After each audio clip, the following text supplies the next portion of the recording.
This video is one I wanted to do because the topic is just so bloody funny. Like, the levels of cringe put out by Rowling and her fellow fanatics. Sometimes we just need to point and laugh, and that's what we're here to do. But first, a quick content warning for the following: transmisia, fascism, and child sexual abuse. If our work has helped you, please consider supporting us via Patreon so that we can keep the channel running. You can also help us by liking, commenting, and sharing our work on social media.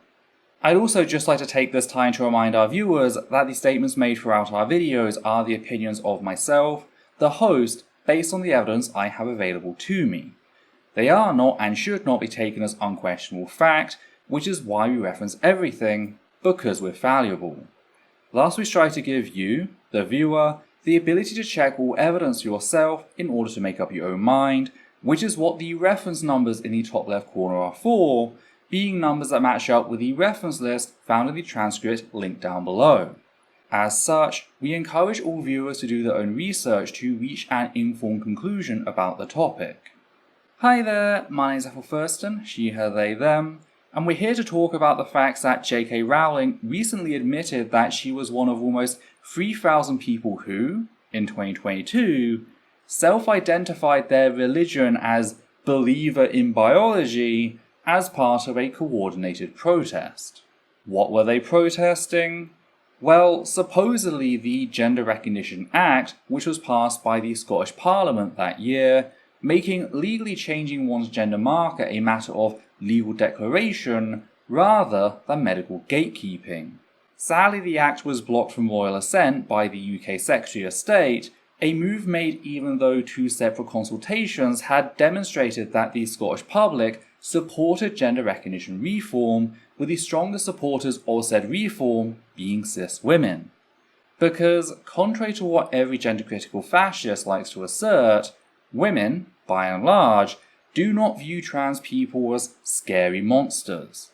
Only members of their fanatical little cult see things that way, and the lives of everyone else should not be dictated by said religious beliefs. And I say cult, not merely because they declared said bigotry as their religion, but because it genuinely shares many of the hallmarks of one. Not only is it centered around purportedly charismatic leaders, such as Rowling, with its members quite literally wearing masks of her to their events and photoshopping her face onto art of Jesus or Catholic saints, but it also has a long and sordid history of sexual exploitation. Former members have come forward to disclose the facts that gender-critical fascists target lonely lesbians and trans men, promising to find them wives if they terrorize the trans community, before isolating and abusing them into doing their bidding. This behaviour shouldn't come as a surprise if you know much about gender-critical fascism and how it sees all young girls as a sexual resource, a quality they extend to both trans men and AFAB MB folk who they perceive as a sexual resource they are being denied. That's what leads gender-critical leaders, such as Alison Bailey, to lament the loss of non-existent breasts. Up and down the country and around the world, girls are removing breasts that have never known a lover's caress. Trans children do not receive surgery of any kind. All they ever receive are fully reversible puberty blockers that halt breast tissue growth, yet that reality is ignored. Like a cis man presenting the loss of breast as the true victims of breast cancer, all gender-critical fascists like Alison Bailey can do is complain about how they'll never be able to grow a trans child's breasts, a complaint that is designed to radicalize the like-minded members of said community. Of course, they don't openly admit this, at least not most of the time, and have instead taken to doing what fascists always do, and that's play political dress-up. In the same way the fascists of Nazi Germany referred to themselves as nationalist socialists, claiming that they protect the German workers only to then destroy the trade unions the moment they seize power, gender-critical fascists like to pretend that they're actually feminists who merely understand biology. Which is ironic, seeing as their arguments about how men are inherently violent and women are inherently nurturing is based on the same outdated notions of biological determinism that actual feminism has fought so hard to dismantle.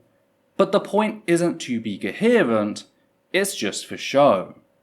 And that brings us back around to the 2022 protest, namely how, in response to another gender-critical fascist discussing how, according to that year's census, just under 3,000 people identified their religion as believer in biology, Rowling responded, declaring that, quote, "I was one of those people," end quote.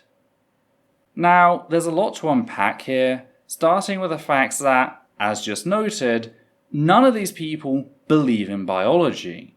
This is just a fantasy, a cover for the fact that, again and again, science tells us that biology is far more complicated than the abridged version we're taught in school. Not only does the entirety of humanity exist on a multi-spectrum assortment of biological traits, but among these traits is the brain, our mind, and subsequent perception of ourselves. Biology, as with all scientific fields, adapts its pool of knowledge as new evidence becomes available, as it has done with regards to trans people. That is why every major medical institution around the world recognizes that trans people exist, have existed since the dawn of humanity, and will continue to persist until a point in which humanity is no more. These are observable facts that the gender-critical cult rejects, thus rejecting biology, just like they reject feminism. Which makes their attempts to claim biology as their basis all the more sad. It's like watching a young Earth creationist assert that geology, paleontology, and phylogenetics all prove that the Earth is only 6,000 years old. Indeed, just like gender-critical fascists, they love to assert that they've used the exact same evidence available to them to reach that conclusion, but that's what we in the scientific community would call a bold-faced lie. Everything is backwards under gender-critical fascism. Patriarchal biological determinism is presented as feminism, treating AFAB children as asexual resources, saving them from grooming, and a rejection of modern biological science is magically transformed into a vague belief in biology.